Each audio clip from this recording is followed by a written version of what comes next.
Estás escuchando Informe Enigma en el 102.7 de la FM, Radio Platja d'Aro, con Jorge Ríos. Sucesos extraños. Fenómenos paranormales. Experiencias increíbles contadas en primera persona.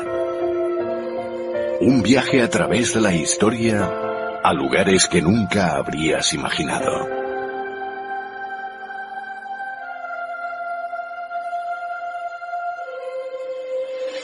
Un viaje lleno de misterio.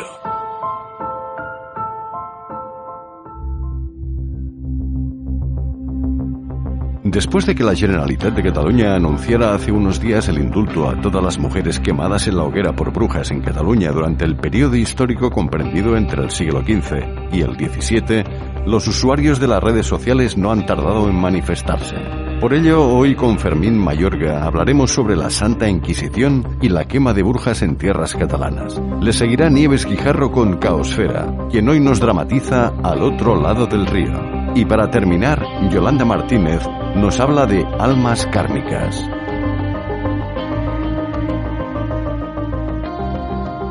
Que tienes de ponerte en contacto con Informe Enigma a través de Twitter @Informe Enigma, por correo electrónico enigma-rpa@hotmail.com o bien en la página de Facebook Informe Enigma.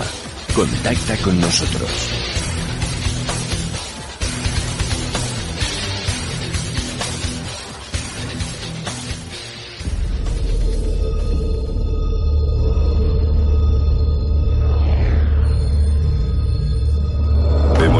Un largo camino, querido amigo, cruzando océanos, desiertos, viendo cosas que pocos hombres han visto. Y que menos aún van a creer. El fin está ante nosotros. Corren habladurías por toda la tierra.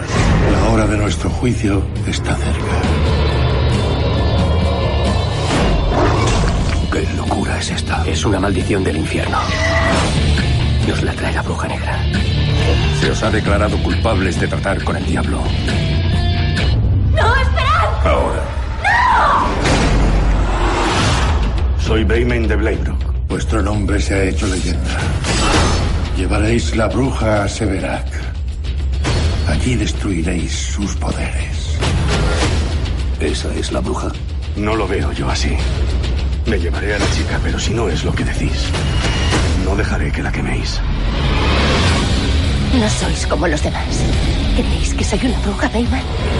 No os engañéis. Ella ve la flaqueza de nuestro corazón. Y lo que ve lo empleará contra nosotros. No os doy miedo.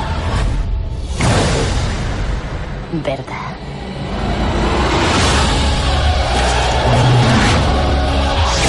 Los hombres se preparan para la batalla. Tendrán que alinearse detrás de mí. Ella enfrentará a un hombre contra otro. ¡Deben ser castigados! ¡Acabemos con esto!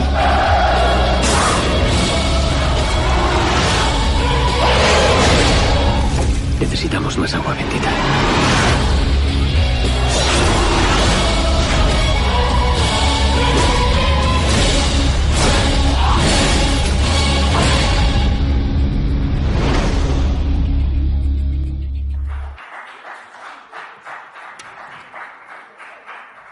Hoy nos presentan una propuesta, y abro comillas, sobre la reparación y la restitución de la memoria de las acusadas de brujería.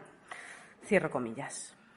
Y no nos podemos extrañar que ante esta propuesta los catalanes se pregunten, ¿pero esto qué narices es? Y lamento comunicar que han escuchado bien, porque esto no es ninguna broma.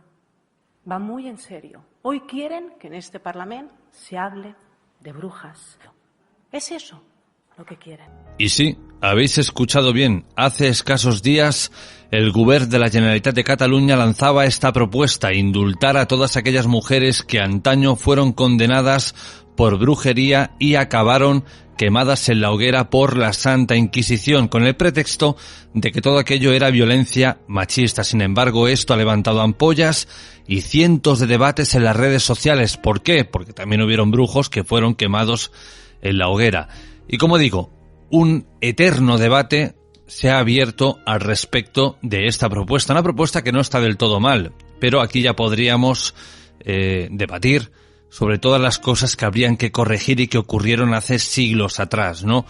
Y hay quien afirma que, bueno, que hay veces que las cosas hay que dejarlas así porque ocurrieron de tal forma, porque debía de ser de esa manera y hay que comprender aquel contexto histórico en el que ocurrió, ¿no? Y una de estas personas es nuestro gran amigo Fermín Mayorga, que hoy viene precisamente para hablarnos de esto, de la Santa Inquisición y de brujas quemadas en tierras catalanas. Fermín Mayorga, bienvenido a Informe Enigma, ¿cómo estás? Muy bien, estupendamente, un placer como siempre estar aquí en tu programa y sobre todo a intentar desentrañar esta realidad que se vivió, ¿no?, ahí en el norte y que sin duda alguna marcó durante muchísimo tiempo en muchísimas poblaciones, pues a muchísimos vecinos, ¿no?, sobre todo porque vivieron in situ en sus propias carnes pues esa persecución hacia otros vecinos y sobre todo ellos mismos, que según cuentan algunos testimonios, pues eran de alguna manera, tildados también de cómplices o a veces de víctimas, ¿no?, de las propias mujeres y hombres que actuaban en toda Cataluña. Querido Fermín, como tú bien sabes, hoy hemos querido hacer este espacio debido a este anuncio de la Generalitat de Cataluña, indultar a todas aquellas mujeres que antaño fueron condenadas por brujería. Pero bueno, es que hay tantas cosas que condenar y tantas cosas que corregir que yo creo que no acabaríamos nunca. Claro, también estoy de acuerdo contigo, ¿no? Yo creo que la historia hay que dejarla para los historiadores, para los investigadores, para aquellas personas que le gustan, que la compartan, eso sí, pues en programas como el tuyo y en otros, ¿no? Creo que esa es un poco la misión de tanto tuya como mía, en este caso, y otros muchos, ¿no?, que están en esa línea. Pero de ahí politizar esa realidad histórica, pues no me parece que sea justa, ¿no? Entre otras razones porque la vida viene como viene y en función del momento y de la circunstancia, y tú eso no lo puedes cambiar nunca, ¿no? Tú no puedes cambiar que el coronavirus haya llegado en estos momentos a España o a todo el mundo. No lo puedes cambiar, es una realidad que ha tocado y bueno, pues ahí está, y ya forma parte de la historia de todo el mundo, ¿no?, de España y por supuesto de todo el mundo. ¿Qué pasa? Que ahora dentro de 300 años van a decir, es que mira, los enfermeros o los médicos se portaron de maravilla, muchos dieron la vida y muchas personas también lógicamente murieron y hay que reconocerles su valía que quizás en aquella época no le reconocieron. Pues yo creo que ya les hemos demostrado, ¿no?, el reconocimiento, están siendo pagados por todos precisamente para que desarrollen ese tipo de historia. Entonces yo creo que sería algo absurdo, ¿no?, desde mi punto de vista.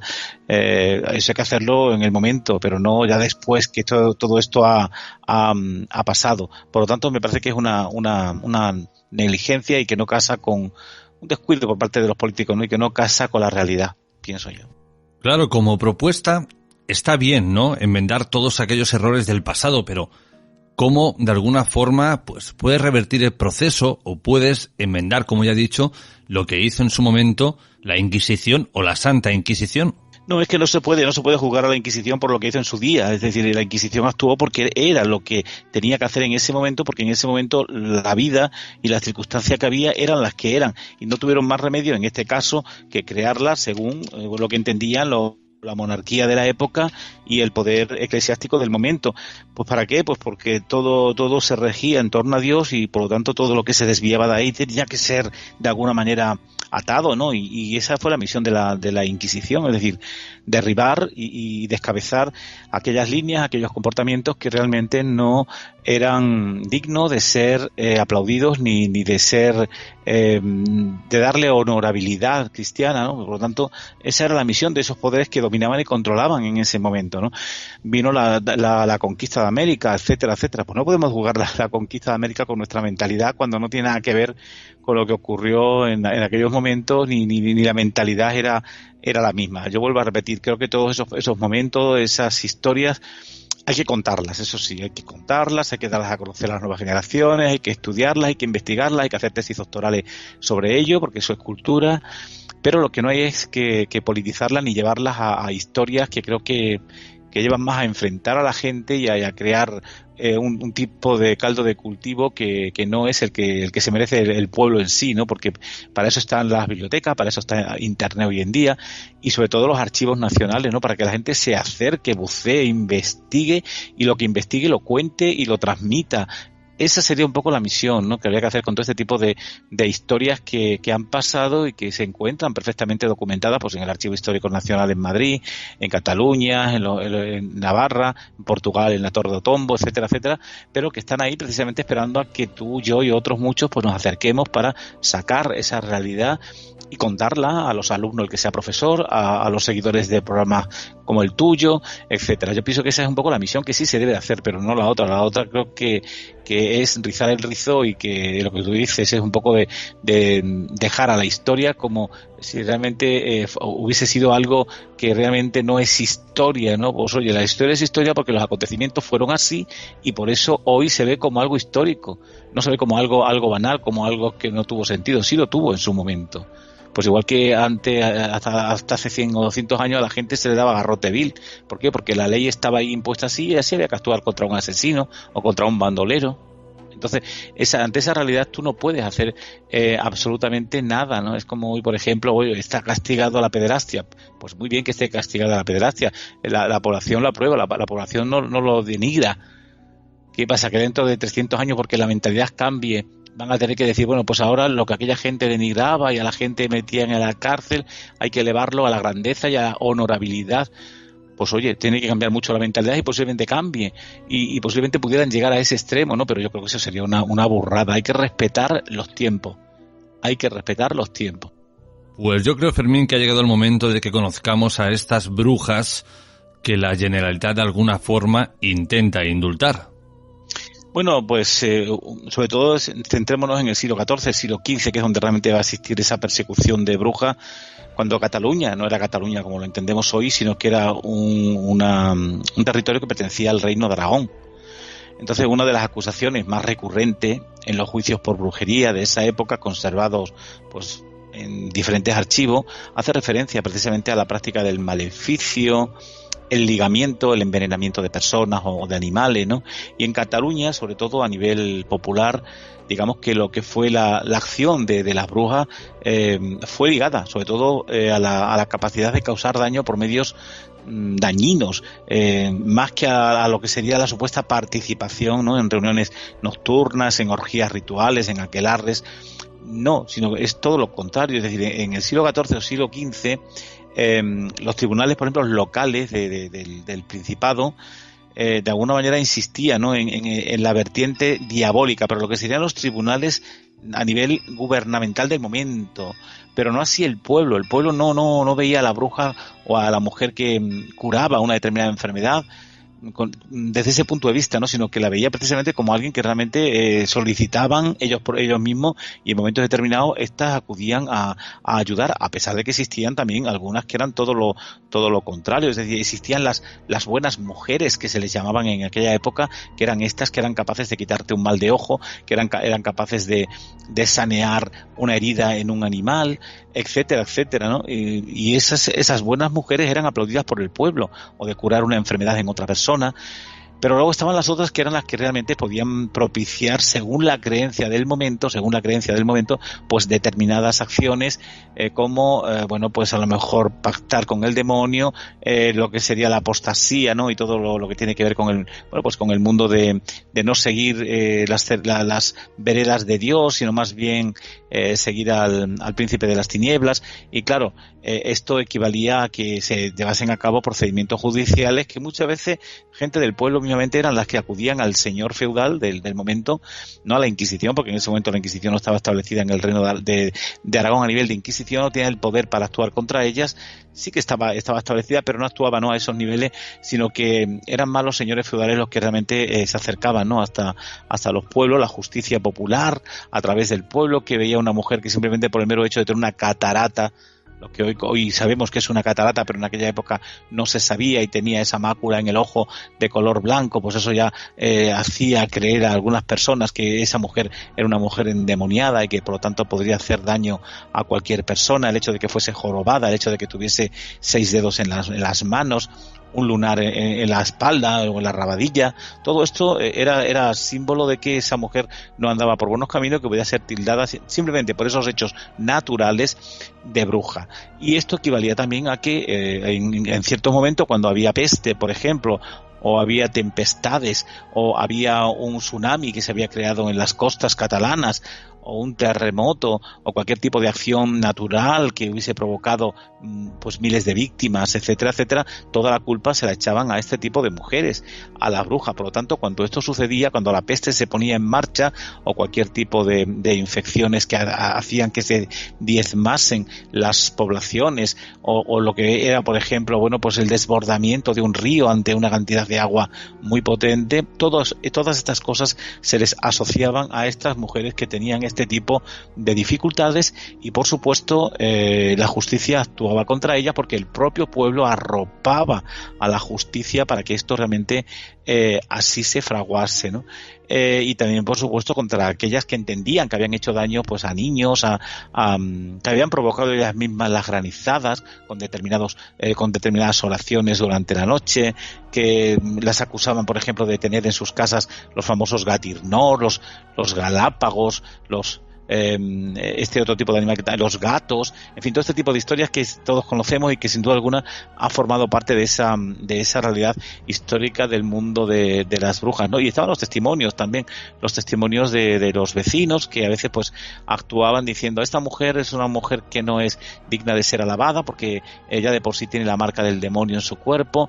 Recordemos que toda la gente que en siglo XIV, siglo XV, inclusive después, ¿no?, pues tenía algún tipo de dificultad física, porque así habían nacido con ello, pues eso era señal inequívoca de que, ya aquí lo hemos explicado alguna vez en tu programa, era una señal inequívoca de que ese matrimonio realmente no ha ido por la senda del crucificado, sino que se ha desviado en determinados momentos, y Dios le castiga con este tipo de hijo, que a lo mejor pues va a tener esa mácula en el ojo, esa catarata, o va a tener ese encorvamiento en su espalda, la joroba, etcétera. Todo esto rápidamente se asimilaba con el mundo del demonio, y por lo tanto se ponía vigilancia, ¿no?, a este tipo de personas. En definitiva, o en otras palabras, ¿no?, es decir, el diablo se mostraba casi siempre ausente, ¿no?, en las declaraciones de testigos, pero sin embargo sí que ponían al diablo, no tanto ellos, el pueblo, sino los predicadores, cuando desde los púlpitos eran capaces de llegar a la gente, ¿no?,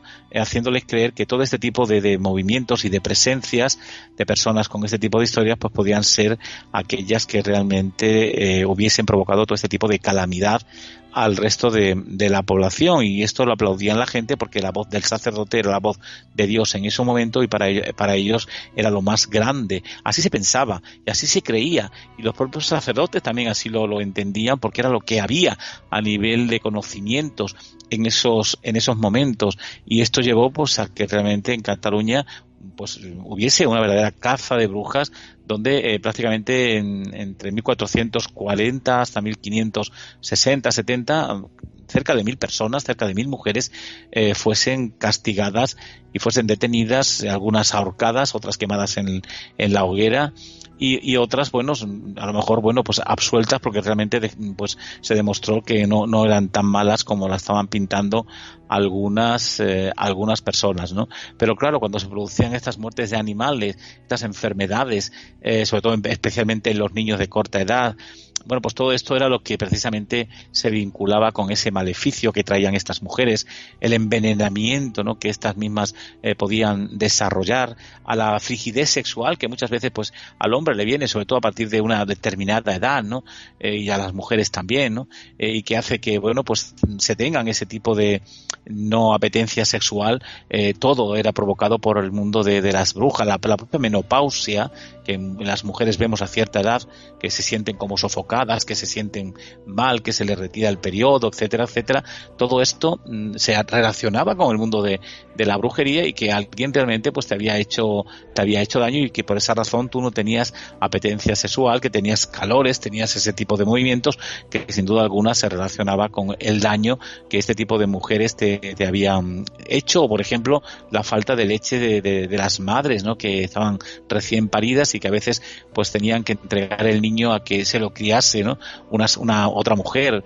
las madres de leches que se llamaban, ¿no? Y la verdadera madre pues no le podía criar porque, oye, pues porque eso pasa también en las mujeres hoy en día, ¿no? Pues no podían amamantar al niño, pero eso no se entendía en aquella época, ¿no? Hoy se corrige, hoy hay medios para todo ello, hemos evolucionado, pero en aquella época lo que había era lo que había y lo que se sabía era lo que se sabía, y por lo tanto todo ese tipo de cosas jugaban en contra de todas estas mujeres catalanas que tuvieron que sufrir en sus carnes, en sus cuerpos, el escarnio cruento, no tanto de la Inquisición, sino más bien de la justicia civil, en este caso de los señores feudales.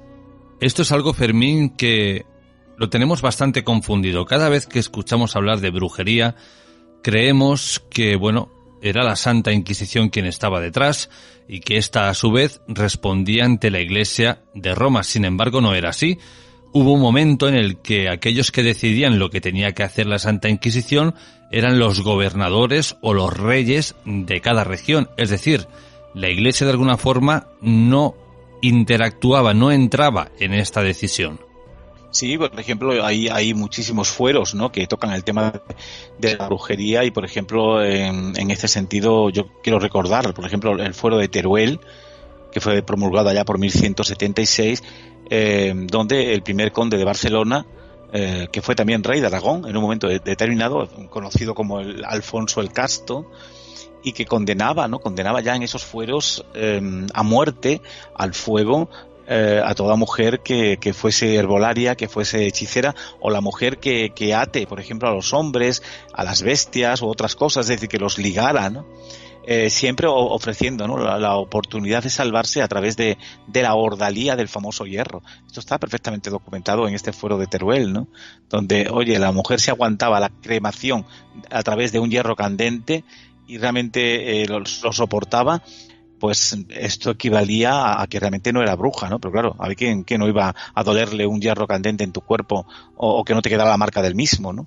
Si realmente no le quedaba, era señal de que era una bruja. Pero claro, esto en una mentalidad de la época que estamos hablando, 1176, pues esto significa que lógicamente la sociedad pensaba como pensaba y los poderes fácticos pensaban como pensaban, porque eso es lo que había y eso es lo que se transmitía, esa era la cultura que en ese momento estaba establecida. Por eso no podemos nosotros criticar ni mucho menos a Alfonso el Casto o este famoso fuero de Teruel, donde se especificaba y se decía este tipo de cosas, porque sin duda alguna lo estaríamos viendo con ojos, ¿no?, de la actualidad nuestra, que no tiene nada que ver con la manera de pensar y la incultura establecida que estaba dentro de la sociedad, que era prácticamente generalizada, ya que donde se encontraba realmente los libros eran en los monasterios, ¿no? Por eso también existía, como dije antes, las buenas mujeres, ¿no? Y esas buenas mujeres también estaban ahí, pues precisamente para de alguna manera intentar quitar esos males que otras, según la creencia popular, habían desarrollado. Y claro, estas mujeres se dedicaban a la protección, a la curación, como dijimos antes, de esas enfermedades, la fiebre, el dolor, el mal de ojo, los dolores en los niños, ¿no?, en los recién nacidos, las heridas, las enfermedades como dije antes, de animales. Y esto hay que tenerlo muy en cuenta porque nunca se hablan de las buenas mujeres, ¿no? Y sin embargo, en épocas donde estaban las malas mujeres, también estaban las buenas mujeres, que no dejaban de ser de alguna manera también igual que las otras, porque si tenían poderes para poder quitar todo lo que las otras hacían, no dejaba de ser también una bruja más, simplemente que se veía desde la parte positiva. Por eso a las buenas mujeres siempre se las llamaba y les hacían pedidos de que, o por favor, que he perdido un animal, ¿dónde lo puedo encontrar? O lo que hemos dicho de las relaciones amorosas y que estaban perdidas, ¿no?, porque realmente no había contacto. Bueno, pues todo esto de alguna manera se les daba, ¿no?, como misión a este tipo de mujeres para que realmente pudiesen llevar a cabo estos movimientos que de alguna manera les daba, ¿no?, esa bandera de ser las buenas mujeres de la época. Y sobre todo, fíjate, durante la segunda mitad del siglo XIV se constata a través de documentos, hay un momento donde las denuncias por venenos ante la justicia local iban dirigidas exclusivamente contra mujeres, pues eso, muy normalitas, es decir, mujeres que sabían que sus maridos trabajaban en el campo, que tenían ovejas, que tenían vacas, que sabían por regla natural que una oveja o una vaca no te comía la cicuta, que no te comía el estramonio, que no te comían ciertas plantas que son venenosas y que los animales rehúsan tenerlas, ¿no? Entonces ellos transmitían este tipo de información muchas veces a sus mujeres, y algunos eran cómplices de algunas que realmente pues sí querían hacer daño de verdad a determinadas personas, y le pedían pues la amanita fenoide, la seta venenosa, el estramonio.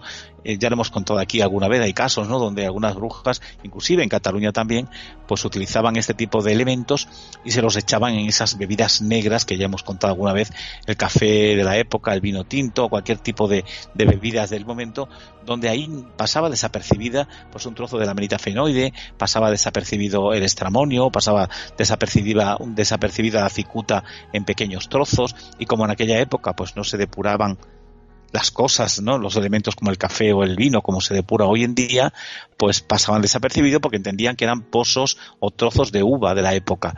Y claro, el marido se lo tomaba, o el hombre al que se lo hubiera ofrecido se lo tomaba, y claro, moría, lógicamente, porque el estramonio, igual que la cicuta, a lo mejor a la semana pues te mataba. Y esto equivalía a que realmente entendían que ahí había habido un embrujamiento, había habido un envenenamiento, y para ese tipo de historia también se hacían leyes, ¿no? De hecho, en 1368 hay una mujer de Lleida, que era conocida como la Dolceta, que fue precisamente acusada, pongo la fecha de nuevo, 1368, fue juzgada en Lleida, esta mujer, Dolceta, acusada de haber envenenado a 2 hombres de la ciudad. Aunque, según te dicen los documentos, las sustancias encontradas en su casa fueron inspeccionadas por un médico y un especiero, consideradas inocuas, pero sin embargo la mala fama de Dolceta pues se extendió rápidamente entre todos los vecinos, ¿no?, que precisamente en el momento de su juicio le gritaban en catalán: tómela la veila bagaza, dice, tómela la veila bagaza, mensineira, le decían los vecinos, ¿no? Bueno, pues a medida que nos acercamos precisamente a finales del siglo XIV, vemos cómo aumenta precisamente el componente diabólico, ¿no?, de muchas de las acusaciones, que toman incluso un carácter herético, pero todo viene derivado por lo que dijimos anteriormente, porque este tipo de informaciones y de creencias a veces venían manipuladas y venían lanzadas desde los púlpitos, porque la gente tenía que asistir a misa sí o sí todos los domingos, porque si no podías ser multado y te podías ser considerado un hereje, ¿no? Y en este sentido, bueno, pues nos encontramos con realidades como esta, que la gente salía de las iglesias y veía cualquier movimiento extraño en una mujer, y como esta Dolceta, por ejemplo, y rápidamente se la acusa de brujería, ¿no? Hay un caso también que resulta especialmente interesante, es el juicio que se hace en 1389 contra una mujer que era conocida como la Borredana, quien se hacía pasar por médico, y bueno, fue detenida y fue instigadora precisamente de una pelea en la que murió apuñalado su sobrino, y una vez en prisión y probablemente, bueno, pues sometida a tormento, la mujer declaró haber hecho conjuros con el diablo para conseguir huir de la cárcel, y renegó de Jesús y bebió unos polvos, ¿no?, compuestos con huesos de murciélago, y esta mujer, la Borredana, que así se llamaba, pues fue finalmente entregada al obispo de Lleida y al lugarteniente de inquisidor del momento para ser juzgada ante el tribunal inquisitorial. También es digno de mención el proceso de otra mujer, Caterina, que así será denominada, ¿no?, juzgada por la corte de Lérida en 1395 por haber envenenado a un hombre de la ciudad, y que sería acusado durante el proceso de haber hecho hechicerías, invocaciones al demonio y de realizar conjuros con una serpiente que ella misma alimentaba. Es decir, todas estas realidades, pues claro que estaban ahí en esas épocas, y claro que la justicia civil, a través de los poderes feudales o la Inquisición en un momento determinado, los menos actuaban contra estas mujeres, ¿no? Pero sin duda alguna el impulso definitivo vendría de la mano de los frailes predicadores, que en las primeras décadas del siglo XV se esforzaban, ¿no?, en condenar la presencia en la sociedad de sortílegas, de conjuradores, de adivinos, de hechiceras, de envenenadoras, y siempre recalcando, ¿no?, su carácter diabólico y animando a las autoridades seculares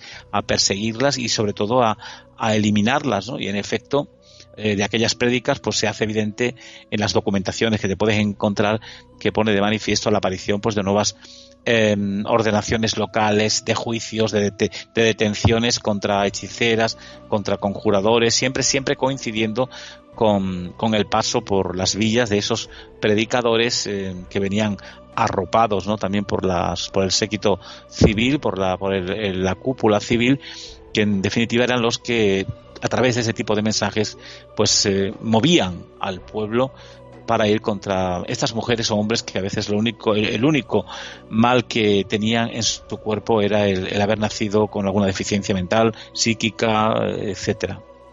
Fermín, ¿y la Santa Inquisición fue tan dura, fue tan agresiva con estas supuestas brujas como nos han contado? Te estás equivocando, porque la Inquisición no fue tan agresiva como nos la pintan a nivel de mujeres que abrazasen el mundo de la hechicería o la brujería, ¿no? Vuelvo a repetir, donde se fraguó todo esto más, y España fue además el territorio que hoy consideramos España, en este caso el Reino de Aragón, fue el primer lugar de toda Europa donde se comenzó a perseguir a las mujeres por brujería. No es Alemania. Alemania sí, después, y fue una masacre lo que hicieron allí, ¿no? Pero la Inquisición en este caso no actuó de una manera potente contra la brujería ni contra las hechiceras. Hubo alguna quema de ellas, pero tampoco son muchas las que aparecen en los documentos. Y lo que sí nos encontramos son documentaciones de otras mujeres condenadas a ser quemadas por brujería o hechicería, pero desde el punto de los documentos de la justicia civil. Ahí sí que la justicia civil realmente condenaba a la hoguera, condenaba a ser ahorcada, a las ordalías de las que hemos hablado, del hierro candente. Todos hemos visto películas donde las lanzaba desde los puentes al río para ver si eran capaces de soportar el ahogamiento y no se ahogaban, o si flotaban en el agua. Esto era señal de que realmente eran brujas. Si esto no sucedía, pues se ahogaba y había matado a la mujer, y realmente, pues bueno, a lo mejor no era una bruja, ¿no?, porque no flotó en un momento determinado. Pues todo este tipo de historias sí lo practicaba la justicia civil, ¿no?, pero no la Inquisición. La Inquisición lo más que le llegaban a dar eran 100 o 200 azotes a una bruja, y sobre todo la expulsión del pueblo donde había ejecutado o llevado a cabo alguna de estas misiones, ¿no? Las deportaban a otras poblaciones y ya está, pero quemarlas quemó algunas, pero muy poquitas. No llega ni a 50 quizás o 60 los casos de mujeres quemadas por brujería por la Inquisición. No así, vuelvo a repetir, la justicia civil, que quemó a miles, ya no solamente en Cataluña, que hay un buen número de ellas, sino en otros lugares de España. Ahí sí que la justicia civil tenía poder para eso. Y Fermín, de cara a la Santa Inquisición, ¿había algún tipo de distinción, algún tipo de diferencia a la hora de torturar entre hombres y mujeres? Hombre, por supuesto, los había mucho más potentes y que serían quemados en la hoguera, y fueron muchísima la gente quemadas en la hoguera por la Inquisición, pero no eran las hechiceras ni las brujas, que fueron muy poquitas, ¿no?, catalogadas como bruja. Tú te ves los documentos de la Inquisición y te encuentras que lo que te pone el inquisidor es hechicera. La bruja es la que pacta con el demonio, pero no son todas las que pactan con el demonio.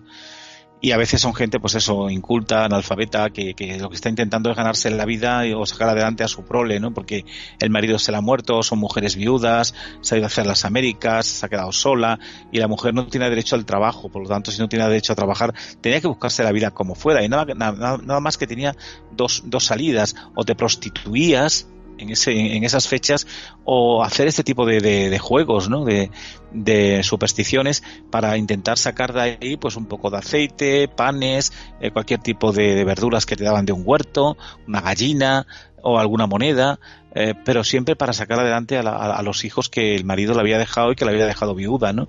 Yo creo que esta es la clave también para entender toda esta realidad y todo este tipo de movimientos, ¿no? Como algunas mujeres se veían abocadas por no prostituirse a hacerse pasar por hechiceras, por brujas que tenían esos poderes, y claro, la gente pues siempre le daba algo si eran capaces de curar una determinada enfermedad, y cuando eso no sucedía, pues había gente que desde su mala baba acudían rápidamente, y también desde su fe, lógicamente, ¿no?, desde la fe movida por los predicadores, acudía al señor feudal a contarle los hechos que fulanita le había desarrollado en su casa y que no le había servido absolutamente para nada. Por lo tanto, era una posible bruja en potencia que había que acusar y que había que detener y que había que enjuiciar.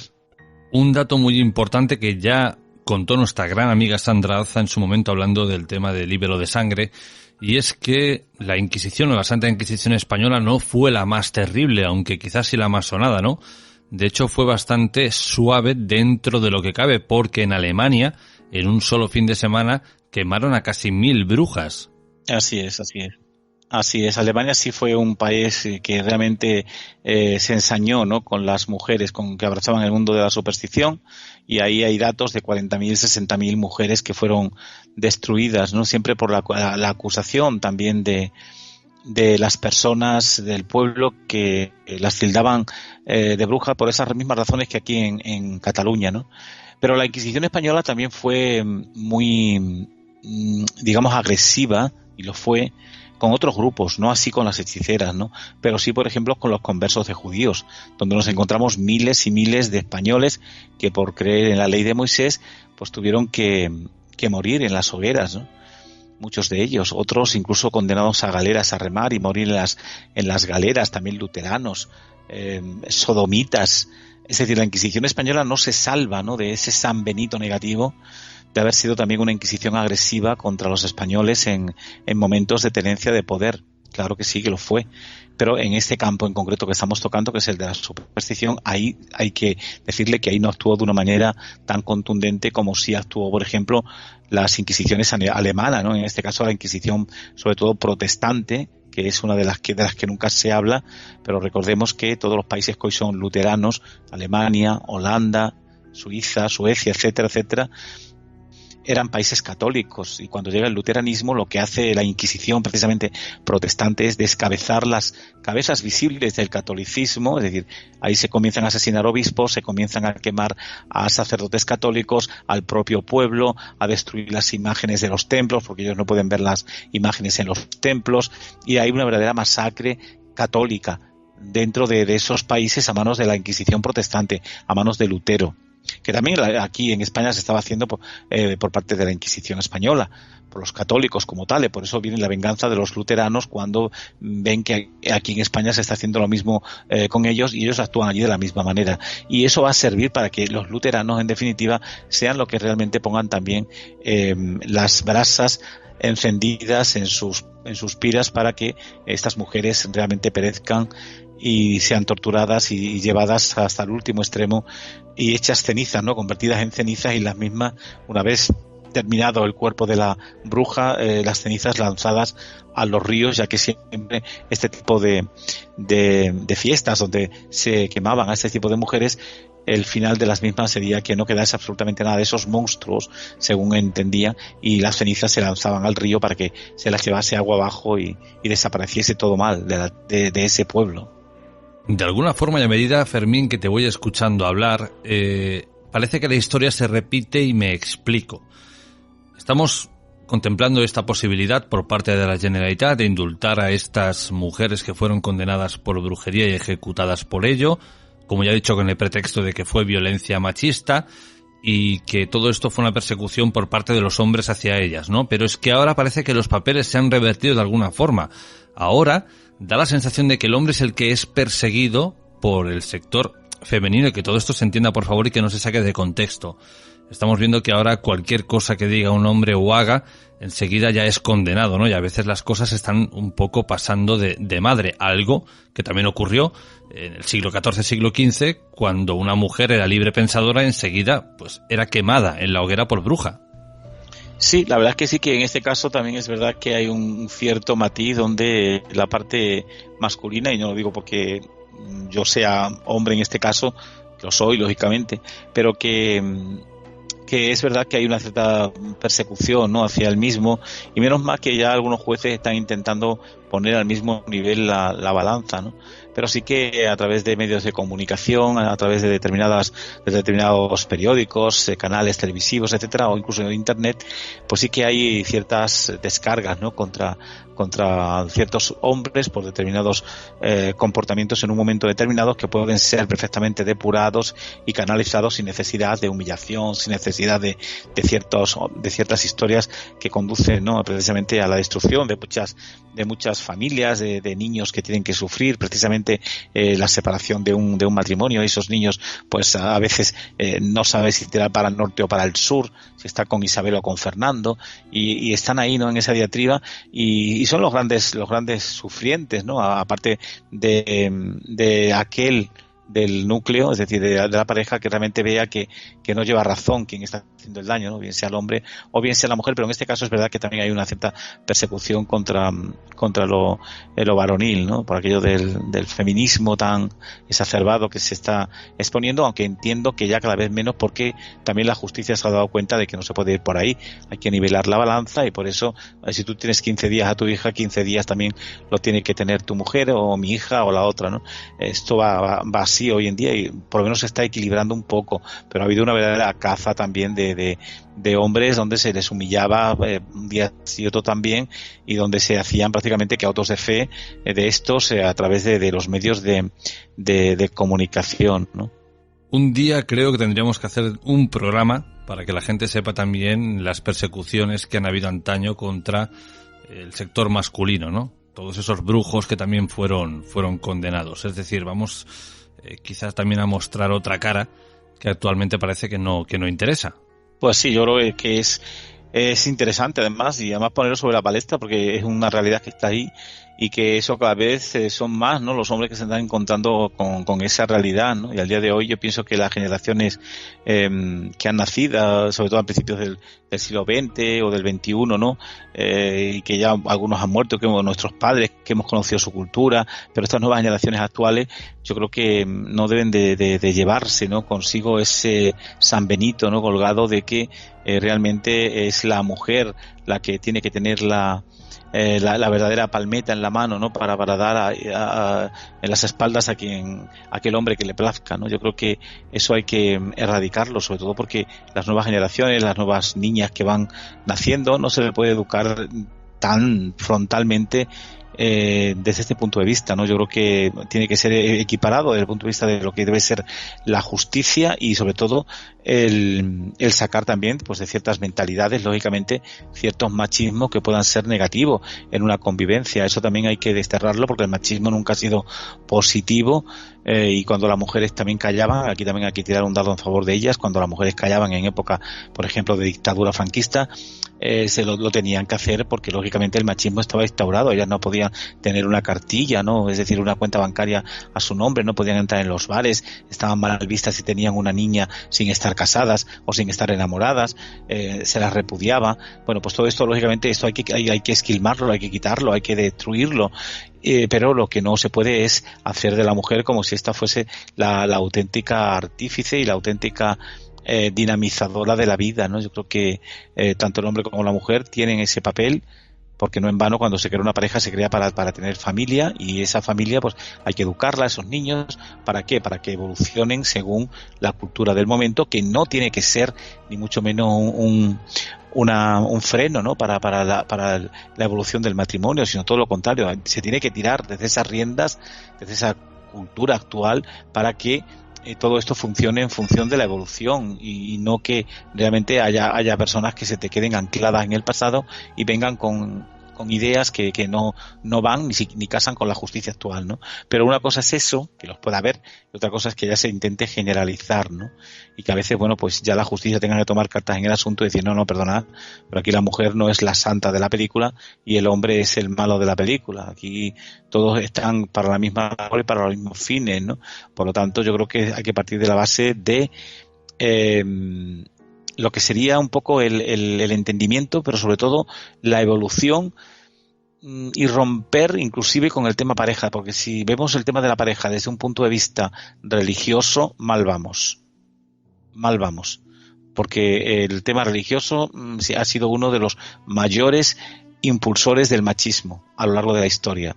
Entonces hay que saber creer, pero no siendo radical, para que precisamente este tipo de cosas no se lleven a efecto, ¿no? Que en muchos casos hay gente que lo lleva, quizás también porque no están muy bien preparados, y hay otra gente que, dominando perfectamente el mundo de la espiritualidad, de la religión, pues son capaces de mantener perfectamente una familia, tirar para adelante y en ningún momento manifestar ningún tipo de historias. Pero no es menos cierto que históricamente el machismo ha sido ensalzado por la Iglesia, y hay cantidades de documentos, y hay cantidades de sínodos, y hay cantidades de concilios donde se han hecho y se ha despreciado de alguna manera a la mujer, ¿no? Y no se ha dado la altura que se le debiera dar. Quizás de aquí venga un poco estos lodos. Incluso, de nuevo, volvemos a encontrar cierta similitud con antaño, porque hoy en día, por ejemplo, hablando del tema de la medicina, a las farmacéuticas no les interesa que se sepa que hay ciertas plantas que pueden ayudar a que tu sistema inmunológico esté más fuerte de cara a ciertas enfermedades. No que las curen, sino que a la hora de combatirlas pues tengas una ayuda extra junto con la medicina normal y corriente que todo el mundo conocemos, ¿no? ¿Y por qué digo esto? Pues porque antaño estas señoras, estas libres pensadoras, por hacer ungüentos, por hacer ciertas cosas con plantas que sabían que de alguna forma podían curar ciertas enfermedades, eran acusadas de brujas y quemadas en la hoguera. Sí, de hecho la composición de las sustancias, por ejemplo, venenosas que estas mujeres llevaban a cabo, bueno, pues solían ser normalmente, me refiero a las malignas, a las mujeres malignas de verdad, solían ser pues elementos que pertenecían a sapos, a los galápagos, ¿no? Ingredientes que además vienen de tradición antigua y que encontramos pues en algunas visitas, ¿no?, pastorales de principios del siglo XIV, donde te encuentras precisamente este tipo de elementos o esos elementos que hemos dicho también anteriormente de esas plantas venenosas, ¿no? Por ejemplo, las sustancias extraídas de los galápagos está vinculada a la aparición de los temidos gatirnones que dicen por ahí por Cataluña, ¿no?, untando precisamente la espuma, ¿no?, del animal que suelta por la boca, ¿no?, sobre algunas piezas de comida que se ponían, ¿no?, para que se envenenara la persona, mientras que en ciertas ocasiones pues se menciona también la domesticación de estos batracios, ¿no?, de estos animales que son cuidados y son alimentados por las sospechosas, ¿no?, siempre mujeres que sin duda alguna llegaban a tener. Yo esto lo hice una vez aquí en mi pueblo, fíjate lo que te digo, entré en una casa y me encontré a un sapo en la casa que estaba adornado con un cascabel puesto en el cuello. Y el animal, allí por donde se movía, pues tú escuchabas el cascabel. Y yo decía, ¿esto qué será? Yo en ese momento no le di importancia ninguna, ¿no? Te hablo años atrás. Pero luego cuando te das cuenta de este tipo de historias y descubres, ¿no?, que había mujeres que se dedicaban a adornar a los sapos con trajes y a ponerle cascabeles en el cuello o en el pie, pues te das cuenta de que, ojo, aquella mujer posiblemente pudiera ser también una de estas mujeres que abrazase este tipo de historias, ¿no?, y que dominara perfectamente el mundo de las plantas venenosas o las plantas curativas, que también las había aquellas mujeres que eran capaces de curar pues con el propio cilantro, con el propio romero, con el eucalipto, ¿no?, en fin, todo ese tipo con la albahaca, con las pócimas que hacían, con la miel, los ungüentos que hacían pues, para curar determinados dolores en el cuerpo. Y luego también estaba, bueno, pues muchísimas sustancias químicas derivadas del arsénico, ¿no?, que procedía precisamente del campo de los boticarios. Es decir, aquellos que eran considerados boticarios en el siglo XV o XIV tenían el arsénico como una medida donde precisamente, bueno, por su toxicidad y tal, lo solían utilizar, ¿no?, para otro tipo de historias. Y a veces acudían a estas mujeres a quitarles este tipo de elementos, pero era muy habitual la referencia, ¿no?, por ejemplo, a los hígados, a las asaduras de niños. Todo esto el pueblo lo contaba con una libertad bastante clara, ¿no?, como ingrediente, ¿no?, para la confección de los venenos. Eran elementos lógicamente vinculados, ¿no?, a la tradición digamos antiherética de la época, y que estaría en el origen de muchas de las declaraciones de los juicios por brujería relativas al destierro de cadáveres de los neonatos por parte de las acusadas, que si se acercaban a los cementerios, que si iban a por los niños no bautizados, que si les sacaban un ojo, les sacaban cualquier parte del cuerpo para hacer con ellos pues cualquier tipo de historia. Esta realidad que se ve en los documentos es una realidad que lógicamente hoy en día no la vamos a ver por parte de estas mujeres, ¿no? Pero que es cierto que hoy en día también pues te encuentras a mujeres que son capaces de curar y son capaces de, simplemente con la implantación de manos, pues tienen ese don, igual que existe el medium, existe la persona que es sensitiva y es capaz de detectar a un ángel protector o etcétera, pues también te encuentras a este tipo de personas que por esa energía que muestra su cuerpo son capaces de curar a determinadas personas, ¿no? O exorcizar a determinadas plantas. Fíjate que en el siglo XIV y siglo XV había personas que exorcizaban a los árboles porque entendían que algunos árboles tenían veneno y echaban determinadas gotas, ¿no? de líquido que podían ser venenosas para el hombre, y se iban hasta este tipo de árboles para ser exorcizados, ¿no? Porque entendían que las brujas ahí podían coger su veneno, y la mejor manera pues era quitándole la piel al árbol, etcétera, para que se secase no el árbol, sino dejase de echar ese veneno y no pudiesen pillar de él el mismo, ¿no? Y yo creo que esta realidad pues hace que al igual que hoy en día te encuentres personas que utilicen, por ejemplo, yo lo he visto aquí en mi pueblo también, en Cheles hace años atrás, que para curar las hernias de algunos niños que nacían herniados, sobre todo en los años 70, 80, acudían a un mesto, un tipo de especie de olivo, donde hacían una especie de circunferencia con una rama del árbol, y al niño que estaba herniado le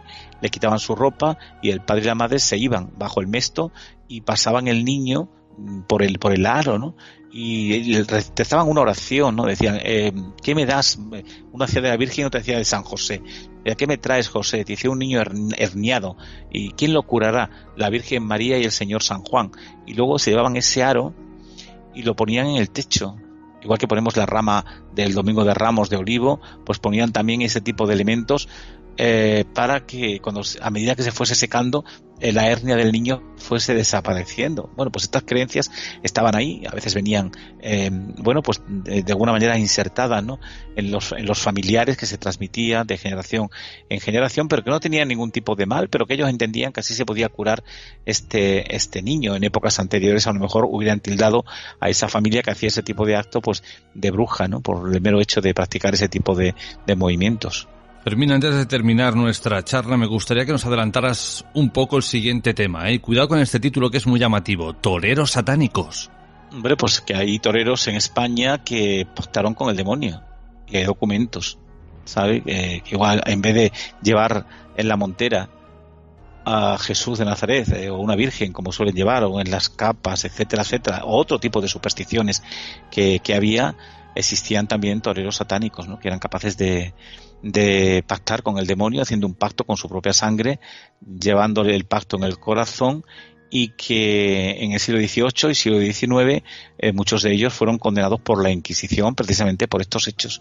Por lo tanto, hay documentos, y a posteriori en el siglo XX ahí nos vamos a encontrar también con detalles que tienen que ver con el mundo de la superstición de los toreros y de tragedias que han sucedido en la plaza, donde el mal fario, el propio demonio o figuras de color gris veían los toreros en el público, y esto le proporcionaba la inseguridad y el que esa noche o ese día en la plaza hubiese una auténtica tragedia y la muerte del torero fuese una realidad.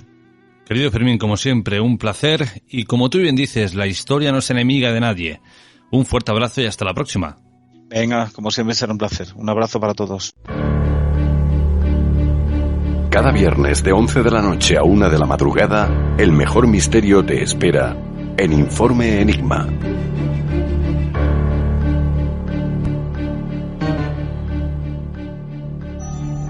«20 puertas hacia el más allá». Un estudio de lugares es el último trabajo literario del investigador de lo paranormal Jorge Ríos. Conoce la historia y los misterios que habitan dentro de algunas edificaciones tildadas de malditas o encantadas de nuestra geografía. Algunas populares, otras desconocidas, pero todas guardan infinidad de secretos para quien desee conocerlas y visitarlas. 20 puertas hacia el más allá. Un estudio de lugares encantados de Ediciones Bernache. Escuchando Informe Enigma en el 102.7 de la FM. Radio Platja d'Aro, con Jorge Ríos. ¿Quieres apoyar a Informe Enigma? ¿Quieres que siga creciendo? Ahora puedes hacerlo. Tan solo tienes que ir a la interfaz principal de Informe Enigma en iVoox y entrar en la opción habilitada en azul que pone Apoyar. Una vez aquí, escoge la opción que mejor se adecue a ti. Muchas gracias por tu apoyo. Las tendencias van y vienen, pero lo importante es encontrar tu estilo. Por eso en Verde Limón Palamós trabajamos cada día con ese objetivo. Visita nuestra tienda de moda situada en la Plaza d'Alzabres número 1 en Palamós y te asesoraremos para conseguir tu mejor esencia. Nuestro horario es de 10 a 13:30 y de 17 a 20:30, de lunes a sábado. Y nuestro teléfono de contacto es el 972 600832. Parte más mágica de la radio lo hacemos con dos grandes expertas, Sofía Comino y Jackie. Bienvenidas, ¿cómo estáis? Buenas noches, Jorge. Buenas noches. Aquí con frío, hace frío en Barcelona. Y hoy volvemos a repetir tema gracias a todos vosotros y gracias a la gran expectación que tuvo el tema de la semana pasada, ¿no? El poder de las velas, el comprenderlas, sus colores. Sin embargo, parece que hay algo que no quedó del todo claro, ¿no? Porque normalmente siempre las vemos de, pues no sé, colores primarios. Blanco, azul, rojo, verde. Pero sin embargo, vimos con Jack y con Sofía que habían subcolores, que habían mezclas. Bueno, pues hoy vamos a hablar de esos colores primarios y para qué sirve cada uno de ellos. Pues sí, Jorge, la verdad que parece que gustó el programa de la semana pasada, pero no quedó realmente claro porque tampoco tuvimos tiempo de todo, ¿no? Entonces, como primordial, mucha gente se piensa que la primera vela de todas es la blanca, pero no es realmente la blanca. La primera blanca como jerarquía de las velas es la de color naranja. ¿Y por qué la naranja? Muy sencillamente, porque es la vela del color del sol. Y ahora mucha gente pensará, pues no es la amarilla, porque claro, identifica el color del sol. No. Es la vela naranja. ¿Por qué? ¿Y cuándo se tiene que poner esa vela específicamente? Porque las velas tienen sus colores específicamente con la luna y con el sol. La vela naranja se pone realmente el domingo. Y tiene una hora para poner también específicamente. Se pone entre la puesta de la salida del sol. ¿Qué quiere decir? Entre las 6 de la mañana y entre las 3 o las 4 de la tarde. Es una vela potente, además cuando la encienden ese día, porque es el día de descanso de las personas realmente. Y el aura, ¿qué quiere decir? Cuando encienden el papilo, que es la llama realmente, se pone de un color muy voluminoso y aparte, si tú visualizas bien el papilo, se va poniendo un color azul y color azul índigo realmente. La puedes poner como en velón o como en vela. Atrae paz espiritual y aporta un beneficio si la quieres poner como calma o como sanación. ¿Qué tipo de sanación te produce esa vela? La parte del sistema inmunológico y para el tema de las piernas, cansancio y retención de líquido.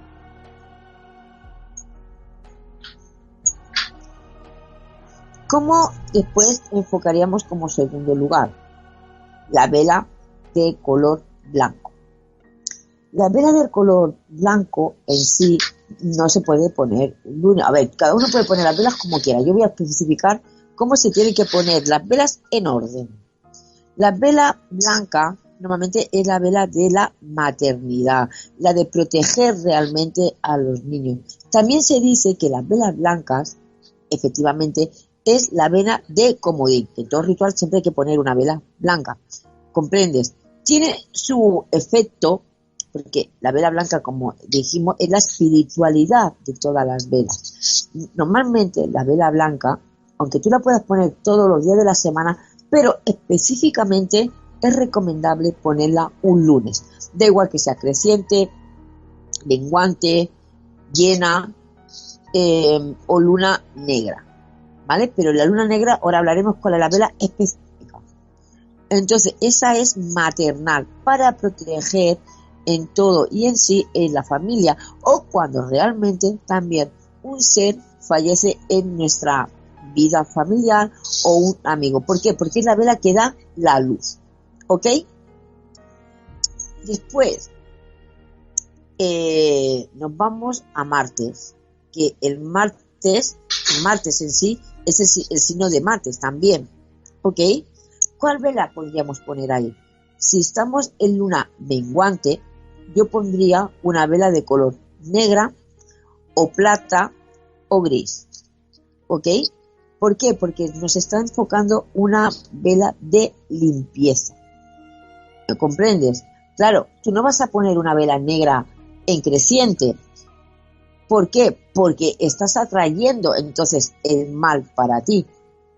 La pondríamos siempre en creciente, ahí en llena o menguante. Pero hay que saber una cosa, que cuando la vela en llena, tenemos 3 horas de subida y 3 horas de bajada. Hay que estar muy atento a las horas de la luna. En creciente, ¿por qué no la pondremos? Porque estarías atrayendo algo que tú no quieres. Por eso siempre hay que tener mucho cuidado a la hora de trabajar la vela. Como dijimos el otro día, vestir la vela es limpiar una vela. Tú tendrías que poner para limpiarla de abajo, desde la base, hacia la mecha o hacia el papiro. Siempre o con esencias correspondientes a esa vela, que serían esencias de limpieza, limpiezas de arrastre, y si no, lo que más aconsejo yo, como yo trabajo a las velas, porque claro, yo tengo una tienda, siempre lo he dicho, y hay que vender, pero yo soy muy clara y muy sincera. Siempre yo mis velas las limpio con aceite de oliva, porque es lo que trabajo con la materia de naturaleza. Después está la vela amarilla. Claro, mucha gente se piensa que la vela amarilla corresponde al sol, y no es así. La vela amarilla corresponde al tema económico, como la vela dorada. Y aparte también contribuye mucho en el tema de la salud y a la parte de la cabeza, porque trabajamos la mente realmente, porque estamos proyectando un tema económico y es mental lo que tú realmente quieres realizar. Esta vela también la puedes utilizar en miércoles, que es Mercurio, el signo del planeta Mercurio. Esa vela siempre se viste o se limpia desde el papilo hacia la base, siempre. Después puedes utilizar también en Mercurio la vela verde. Hay 2 tipos de colores de vela: el verde clarito y el verde fuerte. El verde clarito es para potenciar con la vela amarilla, el trabajo. Pondríamos en un papel de aluminio, en un platito o en una bandeja, siempre con aluminio, para que si lo pones en plato, que el cristal al prender el calor no se nos abra, entonces el trabajo no sería realizado. En la parte izquierda se pondría la vela amarilla, la vela verde. ¿Por qué lo hacemos así? Porque si nos entra trabajo, nos entrará dinero, y lo que queremos es retener el dinero para que no se nos escape. ¿Ok? La vela verde es tema ya más bien de salud, y esta va mucho relacionada para temas casi siempre más bien de hombres, temas de próstata, temas de vejiga también a la mujer, pero vas más relacionada para el tema de salud de hombre. Y se pone en 2 partes, se limpia en 2 partes, la mitad para abajo y la mitad para arriba, ¿vale? Sobre todo sistema inmunológico y para temas de quiste y temas de cáncer. Después nos iríamos también a la vela marrón. La vela marrón está constituida para el tema de movimientos de papeles, temas de juicio y temas así, ¿vale? Esa la podemos poner entre un martes entre un martes y un miércoles para hacer movimientos de justicia. Esta sí que se tiene que vestir de arriba hacia abajo. Después nos vamos a la vela de color rojo. Mucha gente se piensa que la vela del color rojo es para el tema del amor. Es para dar fuerza al amor, pero para una pareja que ya está constituida. Y también sirve mucho para el tema del trabajo. Esta vela va constituida realmente para ponerla en Jueves, que es un signo y un planeta muy regido por Júpiter, que es bastante fuerte.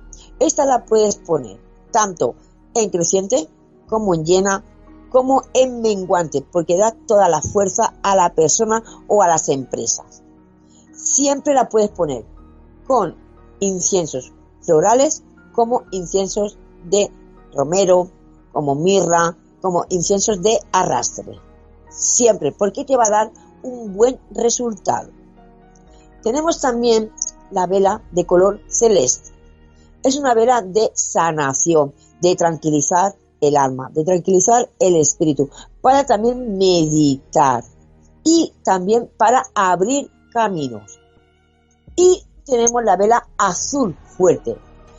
Esta también te sirve para lo que es tema de estudios y para lo que es recomponer todo tu sistema óseo.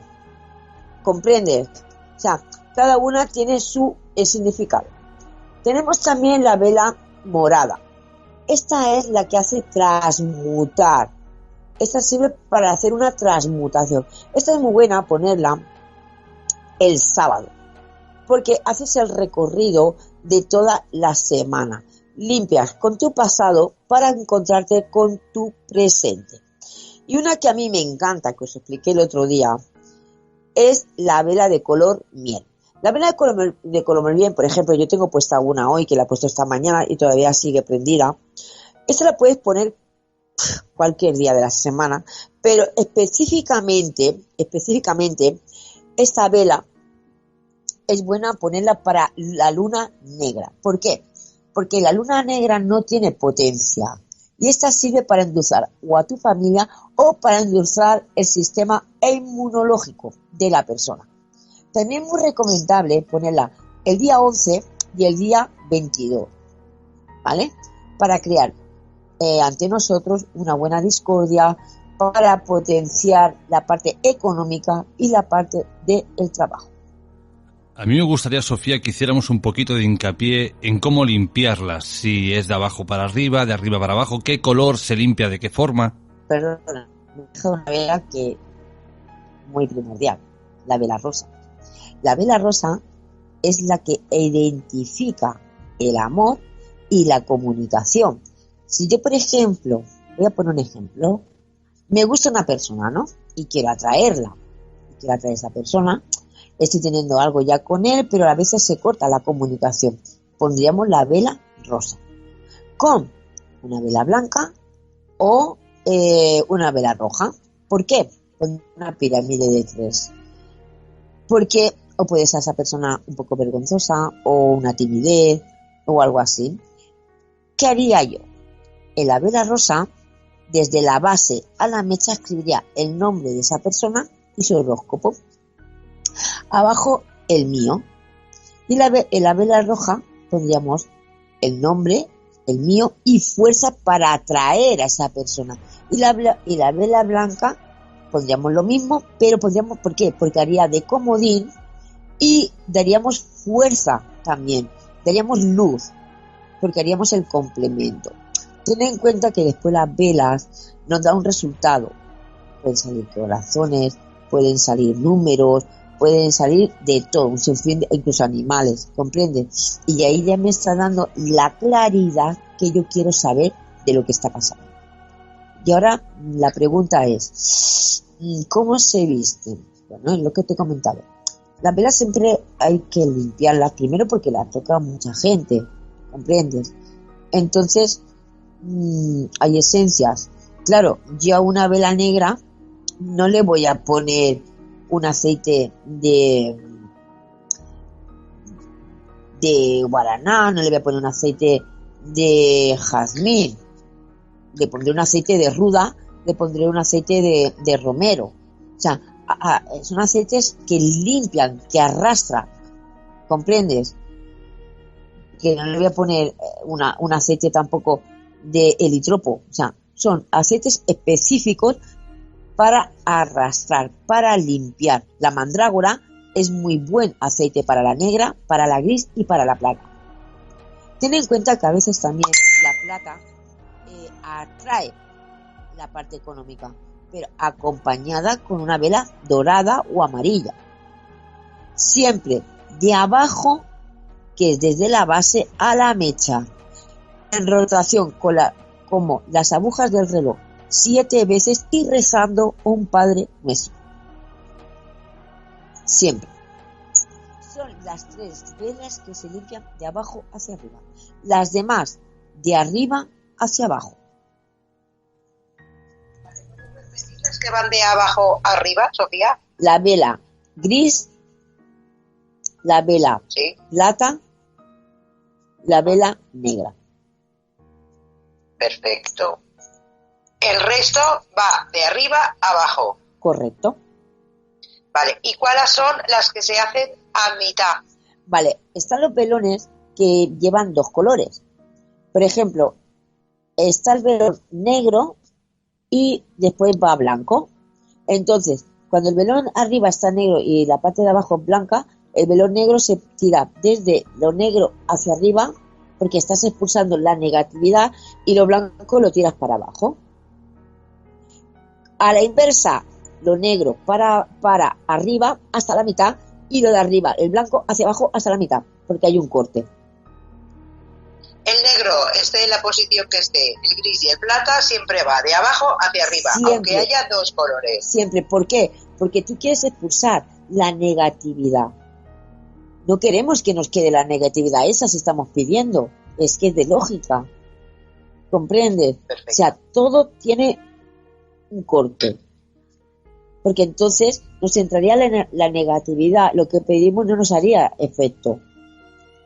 Y siempre 7 veces como la manecilla del reloj, a la inversa. Siempre. Y rezando un Padre Nuestro. Bien, hemos hablado de los colores primarios de las velas, algo que vosotros nos habéis pedido, pero estamos a puertas de un día muy señalado como es el día de San Valentín. Y ya que hemos hablado de velas, pues Sofía, Jackie, ¿cuál es la más indicada? Sabéis que San Valentín se muestra con un pequeño angelito, pero en verdad no es un angelito, es un angelito dentro de lo que cabe, vamos a ser claros. Es un querubín. Claro, dentro de toda la jerarquía de los ángeles están los protestantes, están los serafines, están los ángeles, están los arcángeles, hay infinidades, ¿no? Pero esto nos muestra los querubines, son los pequeños angelitos que están abajo del todo, que tienen mucha fuerza porque es como, dijéramos, los niños índigos, ¿no? Los que tienen el poder maternal. Si te das cuenta, San Valentín, ¿qué es? El amor, la amistad. No tiene que ser siempre para reconducirnos a una pareja, también para encontrarse a uno mismo, para tener también la absoluta de tu familia, de tus hijos, ¿me comprendes?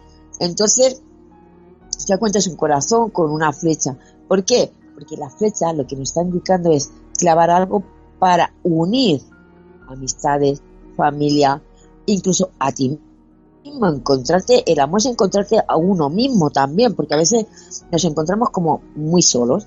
Entonces, el ritual de San Valentín a veces incluso es prosperidad hacia la persona. ¿Comprendes? Entonces, ¿en qué consiste? Depende, hay varios casos. Si yo me quiero encontrar a mí misma, lo que haría es endulzarme yo con un velón de miel o una vela de miel y me pondría una vela rosa para tener mejor comunicación conmigo misma, para estar mejor conmigo misma e incluso en el trabajo. Si yo quiero reforzar a una pareja porque está pasando un mal momento, porque se mete la suegra, se mete el primo, se mete, da igual, ¿vale? Pondría un velón, yo siempre pongo el velón de miel porque es endulzar, y pondría la vela de miel y un velón rojo, porque le estoy dando fuerza a mi estabilidad emocional y sentimental y llegar a un equilibrio. O sea, cada ritual es personalizado. Yo, escuchando a la persona, teniendo una consulta con esa persona, que ya sabéis que no me gusta que me diga nadie nada, porque si no yo me bloqueo, ¿sabes? Viendo a la persona o escuchando a la persona sin que la persona me diga nada, yo ya sé lo que tengo que ponerle. ¿Me comprende? Es que cada persona es un mundo, Jorge. Pero normalmente consisten así. Vela de miel siempre, porque es el endulzamiento. Unas son rosas, otras son rojas, y a lo mejor a otro le pertenece uno rosa y un velón celeste, porque hay que abrir también los caminos. Es que cada persona es un mundo.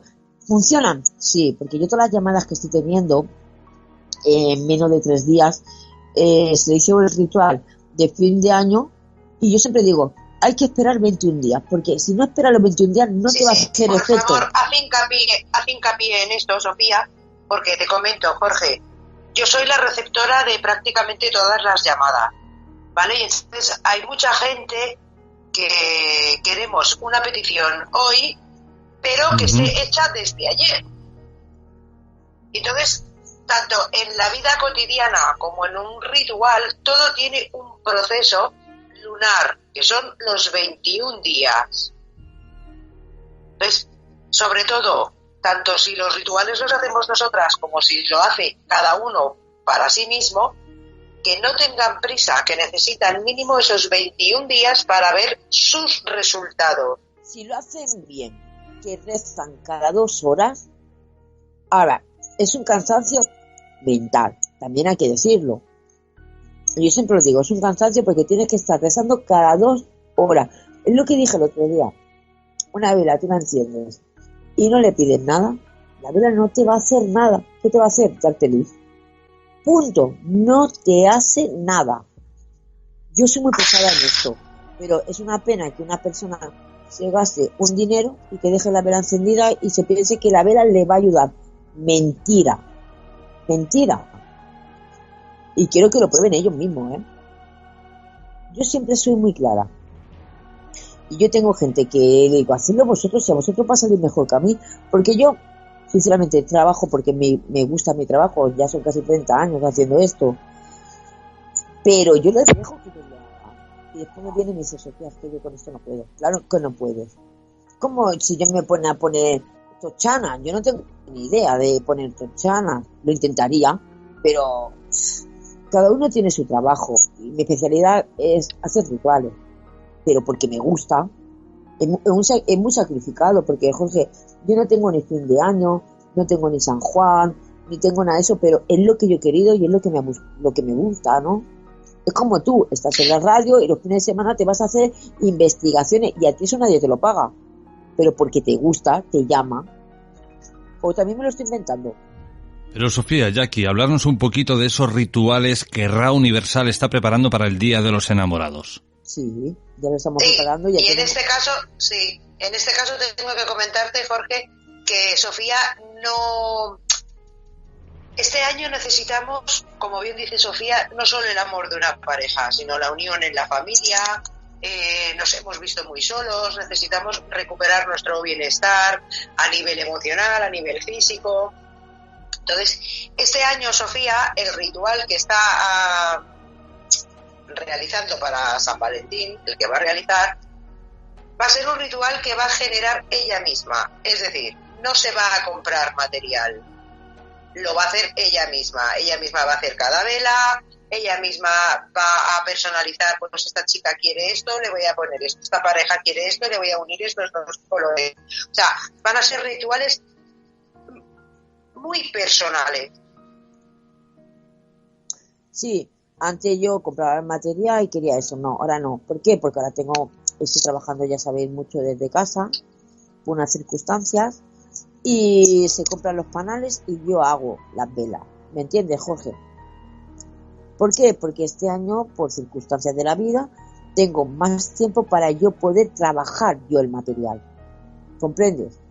Para eso tengo en la tienda, tengo a 2 chicas trabajando, que ya unas tú las conoces, Jorge, y tengo una vidente muy buena, pero yo tengo el privilegio de poder trabajar más desde casa y trabajar yo las velas. Los rituales que estoy haciendo, pues mira, gracias a Dios están saliendo más rápido de los 21 días, pero quiero que todo salga a la perfección. Estoy siendo muy clara. Mira, yo sé lo que pasa, que como hemos pasado casi 2 años muy malos, y a ser sincera, ¿vale?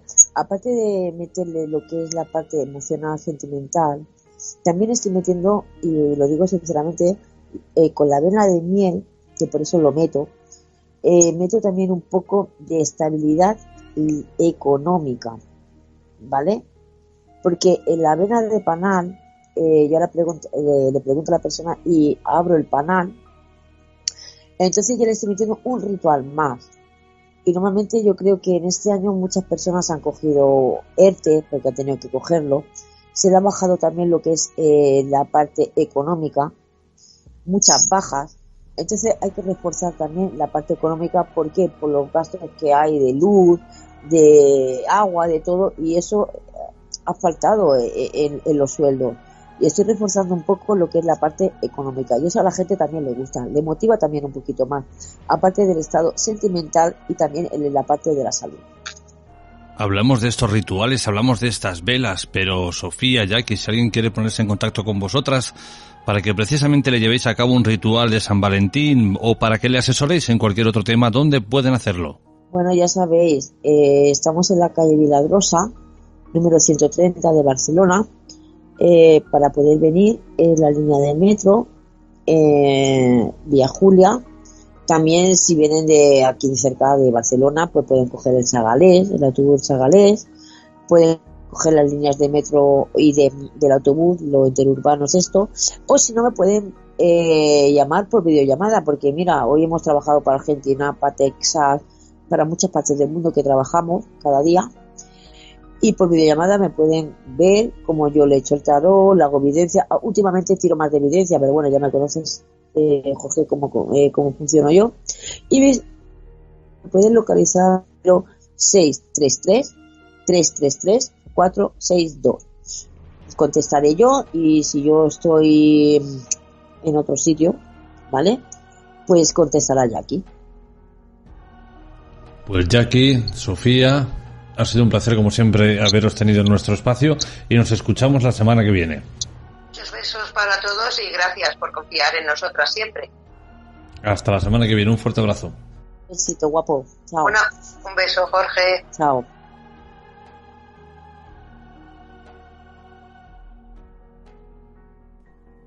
Y con esto, queridos amigos, llegamos al final de nuestro espacio de esta semana. Nosotros regresamos dentro de 7 días con otras apasionantes historias. Que paséis una muy feliz noche.